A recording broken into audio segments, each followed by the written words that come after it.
प्रारंभ में ईश्वर ने स्वर्ग और पृथ्वी की सृष्टि की। पृथ्वी उजड़ और सुनसान थी, अर्थात गर्त पर अंधकार छाया हुआ था और ईश्वर का आत्मा सागर पर विचरता था। ईश्वर ने कहा प्रकाश हो जाए और प्रकाश हो गया। ईश्वर को प्रकाश अच्छा लगा और उसने प्रकाश और अंधकार को अलग कर दिया। ईश्वर ने प्रकाश का नाम दिन रखा और अंधकार का नाम रात। संध्या हुई और फिर भोर हुआ, ही पहला दिन था। ईश्वर ने कहा पानी के बीच एक छत बन जाए, जो पानी को पानी से अलग कर दे। और ऐसा ही हुआ। ईश्वर ने एक छत बनाई और नीचे का पानी और ऊपर का पानी अलग कर दिया। ईश्वर ने छत का नाम आकाश रखा। संध्या हुई और फिर भोर हुआ, ये दूसरा दिन था। ईश्वर ने कहा आकाश के नीचे का पानी एक ही जगह रिक्तिखा हो जाए, अलथल दिखाई पड़े।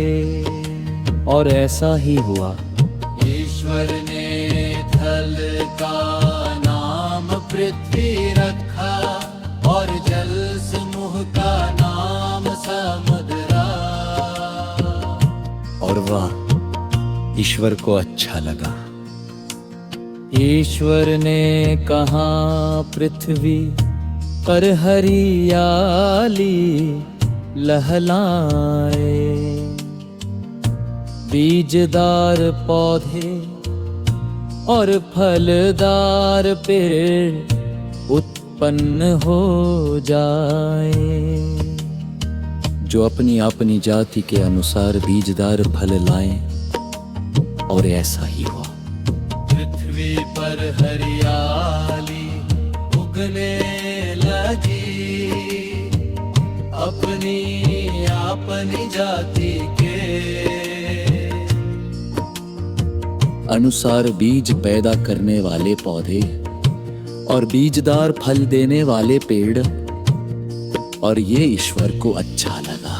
संध्या हुई और फिर भोर हुआ, ये दूसरा दिन था। ईश्वर ने कहा दिन और रात को अलग कर देने के लिए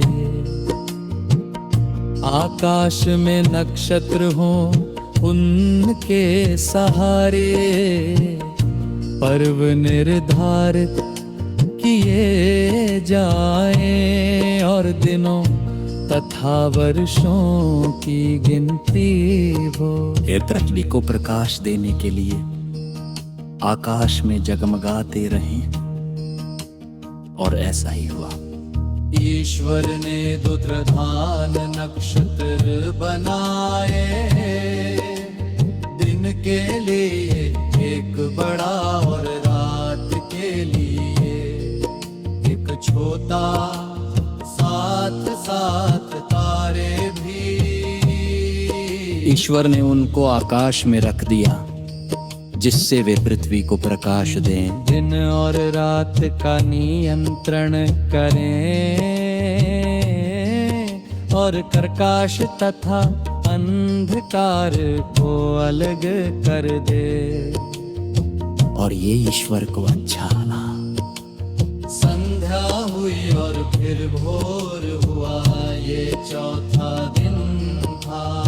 ईश्वर ने कहा पानी जीव जंतुओं से भर जाए और आकाश के नीचे पृथ्वी के पक्षी उड़ने लगे।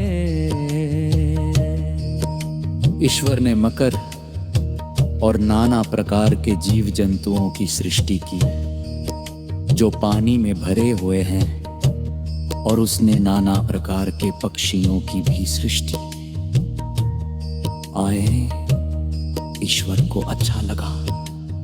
ईश्वर ने उन्हें आशीर्वाद दिया, फलों फूलों समुद्र के पानी में भर जाओ और पृथ्वी पर पक्षियों की संख्या बढ़ती जाए। संध्या हुई और फिर भोर हुआ, ये 5वां दिन था। ईश्वर ने कहा, पृथ्वी नाना प्रकार के घरेलू और जमीन पर रेंग में बाले जीव जंतु को पैदा करे।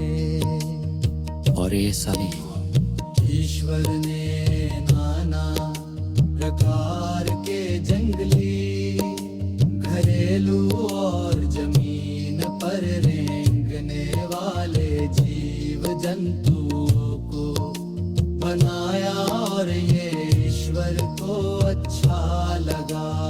ईश्वर ने कहा, हम मनुष्य को अपना प्रतिरूप बनाए, ये हमारे सदृश हो, वह समुद्र की मछली नोरो।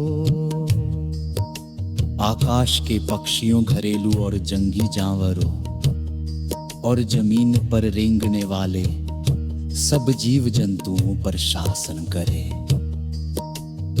ईश्वर ने मनुष्य को अपना प्रतिरूप बनाया, उसने उसे ईश्वर का प्रतिरूप बनाया। उसने नर और नारी के रूप में उनकी सृष्टि की।